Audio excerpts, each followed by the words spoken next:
Okay, the Labor Day weekend flea market haul. Did three flea markets and numerous small tag sales yesterday. Got quite a bit of stuff, as you can see. Go over it quickly. We have a 1917 Victor Victrola Model 4 in very good condition, needing only a reproducer and basic service and cleaning. 17 was the only year it did not have the slats in the horn. Slats that go here. You can always tell them. They made it from 1911 to 1924, but only 1 year lacked the slats. Quite a find, especially at the very competitive price I bought it at. Lots and lots of tools. There was a place that was selling tools, and they just wanted like $10 and $20 for whole boxes of stuff. That whole toolbox is actually full, top and bottom, but I'll just show you the top.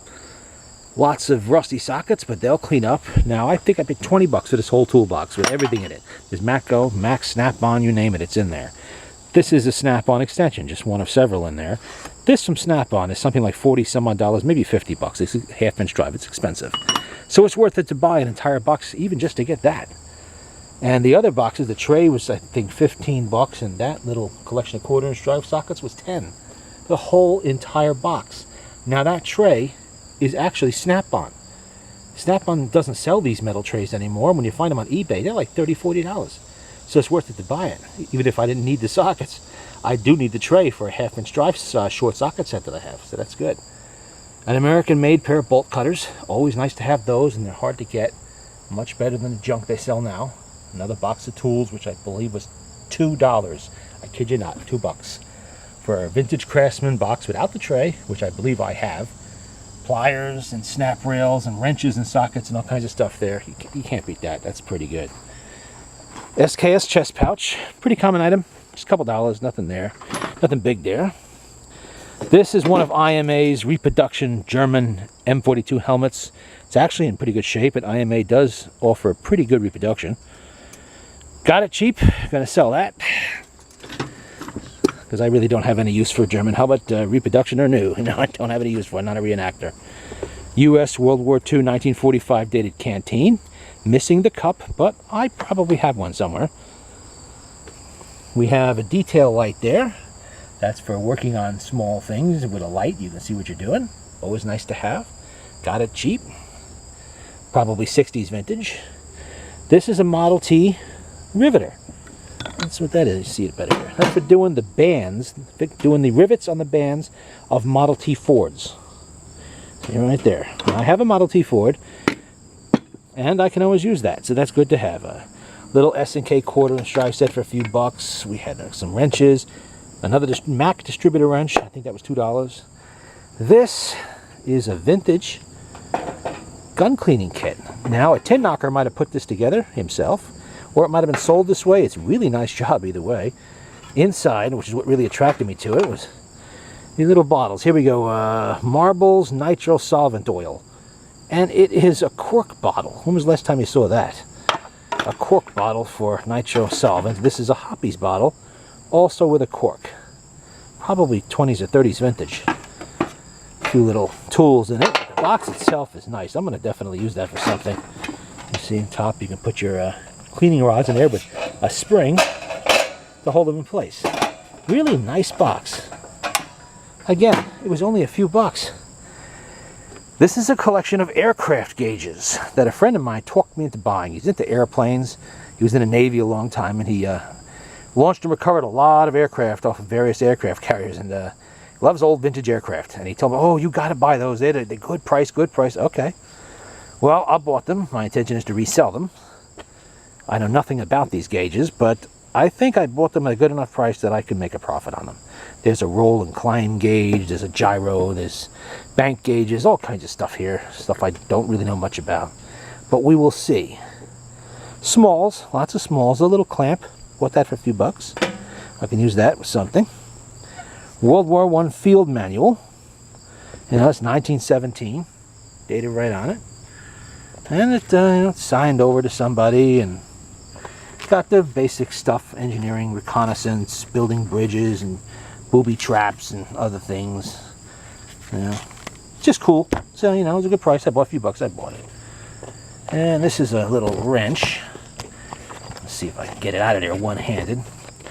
This is a wrench that has interchangeable interchangeable jaws. You can interchange this jaw comes out. You can put one of those in there for different jobs. And it was made by the Field Geared Plier Wrench Company.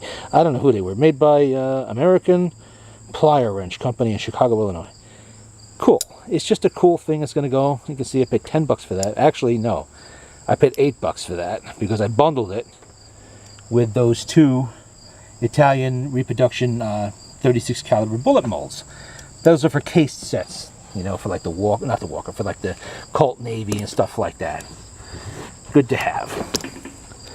All right, moving on. World War I helmet, typical. You know, it got it really cheap, and it has some nice texture to it there. That's actually sand in the paint. And that's how they made them. There's no liner, but you can get reproductions if it's important.